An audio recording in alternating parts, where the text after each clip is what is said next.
ക്ലബില് അതൊക്കെ.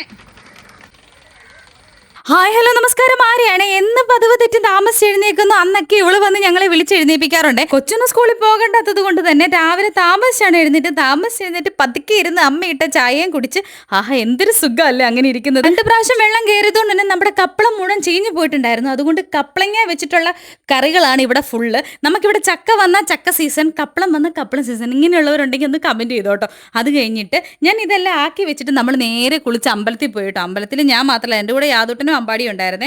അമ്പലത്തിൽ പോയിട്ട് കുറച്ച് താമസിച്ചു. നേരെ ഞാൻ ഈ ഓടുന്നത് യാദൂട്ടന് ട്യൂഷൻ വിടാനാണ്. ക്ലബില് അതൊക്കെ.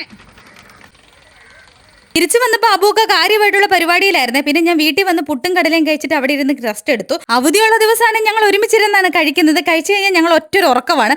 ഉറക്കം കഴിഞ്ഞ് എഴുന്നേറ്റിട്ട് എൻ്റെ പരിപാടിയെല്ലാം കഴിഞ്ഞ് വിളക്ക് കത്തിയും പ്രാർത്ഥനയെല്ലാം കഴിഞ്ഞു കേട്ടോ. സന്ധ്യാസമയം എനിക്ക് ഭയങ്കര ഇഷ്ടമാണ്, മനസ്സിന് നല്ല സമാധാനമാണ്. പക്ഷെ അത് കഴിഞ്ഞിട്ടുള്ള ഈ ഒരു സമയം ഞാൻ ചത്ത് നേരെ ഒന്ന് പോയി കിടക്കണം എൻ്റെ പൊന്നോ.